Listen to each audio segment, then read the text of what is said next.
Welcome friends. पिछले video में हमने मनी मार्केट के बारे में देखा। इस वीडियो में फाइनेंशियल मार्केट का सेकंड सेगमेंट है कैपिटल मार्केट, उसके बारे में देखेंगे। तो कैपिटल मार्केट सिंपल हो गया लॉन्ग टर्म फाइनेंस के लिए। इकोनॉमी के लिए फाइनेंस की नीड पड़ती है, कैपिटल की ज़रूरत पड़ती है, मनी की ज़रूरत पड़ती है, जिसको लॉन्ग टर्म एक होता है दो प्रकार के, वर्किंग कैपिटल की हमें ज़रूरत पड़ती है और एक होता है इन्वेस्टमेंट के लिए, जिसको हम लॉन्ग टर्म इन्वेस्टमेंट कहते हैं। लॉन्ग टर्म कैपिटल की ज़रूरत है तो इसको हमें सप्लाई करने के लिए कैपिटल मार्केट। तो कैपिटल मार्केट में सबसे पहले देखें डिफरेंट टाइप ऑफ इंस्टीट्यूशन जो इनमें पार्टिसिपेट करता है, कौन फाइनेंस करता है। तो सबसे पहले हमारा इम्पोर्टेंट है बैंक्स, कैपिटल फाइनेंस करने का। तो बैंक्स हमारे अंदर total scheduled commercial banks 137 scheduled commercial banks हैं, जिनमें से पब्लिक सेक्टर बैंक्स टोटल 12 हैं, 11 प्लस एसबीआई और 11, और रीजनल रूरल बैंक्स है, फिर प्राइवेट बैंक्स, फॉरेन बैंक्स, नीश बैंक जैसे स्मॉल फाइनेंस बैंक हो गया, पेमेंट बैंक, फिर लोकल बैंक्स।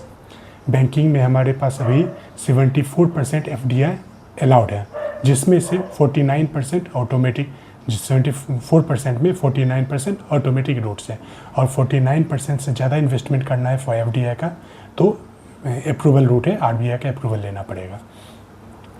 बैंक के बाद दूसरा इम्पोर्टेंट सोर्स है इंश्योरेंस इंडस्ट्रीज़ का। जब जो इंश्योरेंस करते हैं वो भी कैपिटल मार्केट में इन्वेस्ट करते हैं।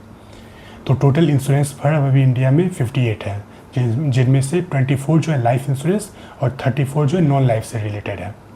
1999 में इंश्योरेंस इंडस्ट्रीज़ को रेगुलेट करने के लिए IRDAI, insurance regulatory and development authority of India को इस्टेब्लिश किया गया था। इंश्योरेंस में अभी पिछले साल से 100% एफडीआई अलाउड कर दिया गया। पहले 74% था, अब बढ़ा के इसको भी 100% कर दिया गया। कैपिटल फाइनेंसिंग के लिए नेक्स्ट हमारा इंपॉर्टेंट सेगमेंट आता है सिक्योरिटी मार्केट। सिक्योरिटी मार्केट में 3 प्रकार का सेगमेंट होता है, लोन, इक्विटी और डेरिवेटिव्स। लोन में आ जाता है बॉन्ड एंड डिवेंचर्स, इक्विटी जैसे शेयर्स हो गए, और डेरिवेटिव्स जो किसी कमोडिटी से अपना वैल्यू डिराइव करते हैं। इन तीनों के बारे में विस्तार से अगले सेक्शन में पढ़ेंगे, banking, insurance and security market, इसलिए उन पर ज़्यादा चर्चा नहीं कर। फिर इनके बाद आता है फाइनेंशियल इंस्टीट्यूशंस, जैसे इंपॉर्टेंट हो गए ऑल इंडिया फाइनेंशियल इंडिपेंडेंस के बाद इंडिया में जनरली सोशलिस्ट मॉडल अपनाया गया था, जिसमें पब्लिक सेक्टर इंटरप्राइजेज PSUs के द्वारा, पब्लिक सेक्टर अंडरटेकिंग्स के द्वारा डेवलपमेंट का टारगेट रखा।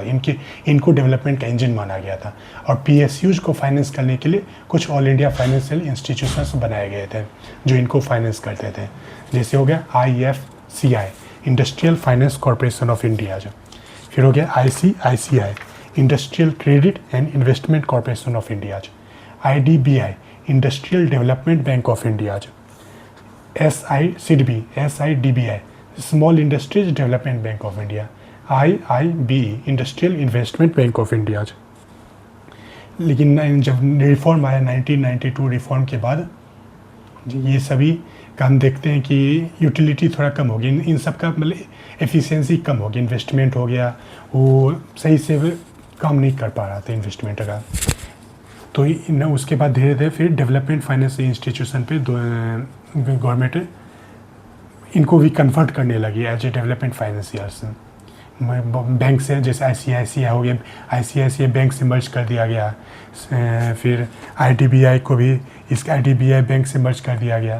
मतलब ये एफिशिएंट नहीं रहने लगा, बहुत ज़्यादा लोन जो NPA बढ़ने लगा। तो डेवलपमेंट फाइनेंस इंस्टीट्यूशन का गवर्नमेंट ने बनाने लगा, जिसमें आता है 2 इम्पोर्टेंट अभी प्रेजेंटली जो एग्जिस्ट करता है, NABFID जो हो गया national bank for financing infrastructure and development, national bank for financing infrastructure and development, और NEDFI, north east development finance institution, development finance corporation of India, north east development finance corporation of India. इनके अलावा कुछ 2 है specialised financial institutions जो एक as a venture capital के रूप में इन्वेस्ट करती हैं, जिसमें 2 इंपॉर्टेंट है ICICI venture and tourism finance corporation of India, जो रिस्क और इनोवेशन को फाइनेंस करती है। ये हो गया। इनके बाद कुछ हाँ ठीक है। अब फाइनेंस मार्केट को रेगुलेट करने के लिए, जिससे क्रेडिटर जो हैं, जो कस्टमर हैं, उनके इंटरेस्ट को प्रोटेक्ट किया जाए और मार्केट का प्रॉपर डेवलपमेंट हो सके।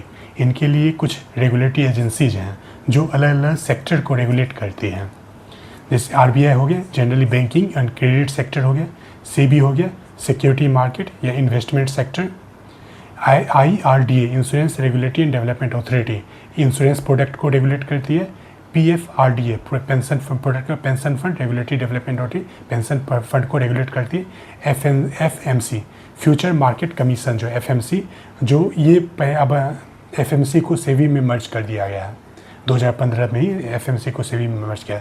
एक कमोडिटी फ्यूचर को रेगुलेट करती थी, अब कमोडिटी फ्यूचर को भी SEBI रेगुलेट करती है। फिर स्टेट लेवल पे रजिस्ट्रार ऑफ कोऑपरेटिव्स, जो पैक्स हो गया, अर्बन कोऑपरेटिव बैंक्स हो गए, इनको रेगुलेट करती है।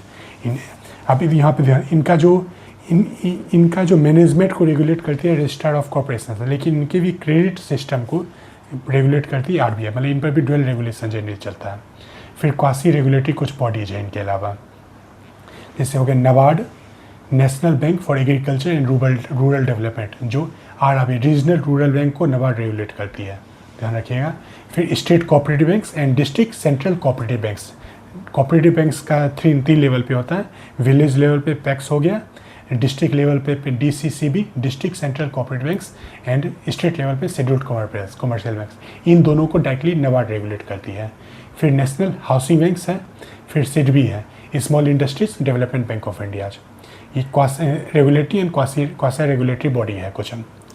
फिर एक 2010 में से एक फाइनेंशियल सेक्टर डेवलपमेंट काउंसिल को गठन किया था। ये सारे रेगुलेटरी बॉडीज़ का एक काउंसिल है, सारे रेगुलेटरी बॉडी का एक काउंसिल है, जो फाइनेंस मिनिस्टर के पास, जो अभी प्रेजेंटली निर्मला सीतारमण है, उनके अंदर फंक्शन करती है, और ताकि एक कोऑर्डिनेशन सभी रेगुलेटरी एजेंसी में कोऑर्डिनेशन मेंटेन बनाया गया, क्योंकि कई सारे ये फर्म्स को रेगुलेट करते हैं, कई सारा फर्म होता है एक साथ मल्टीपल जगह पे काम करती है, इंश्योरेंस भी दे रही है, पेंशन भी दे रही है, सिक्योरिटी मार्केट इन्वेस्ट भी कर रही है, क्रेडिट भी दे रही है। तो यहाँ पे फाइनेंस में डिफरेंट सेक्टर में ये फर्म इन्वेस्ट करता है, जिसके कारण इनको रेगुलेट करने में रेगुलेटरी एजेंसी में कन्फ्लिक्ट हो जा रहा है, एक कोऑर्डिनेशन सही से नहीं बैठ पा रहा था, इसलिए इनको कोऑर्डिनेशन बैठाने के लिए, ताकि प्रॉपर रेगुलेशन हो सके ऐसे फर्म्स का जो मल्टीपल सेक्टर में फंक्शन कर रही है। तो फाइनेंशियल सेक्टर डेवलपमेंट काउंसिल को 2010 में बनाया गया फाइनेंस मिनिस्टर के अंदर, जिसमें सारे रेगुलेटरी एजेंसी के चेयरमैन हेड जो हैं इनके मेंबर होते हैं।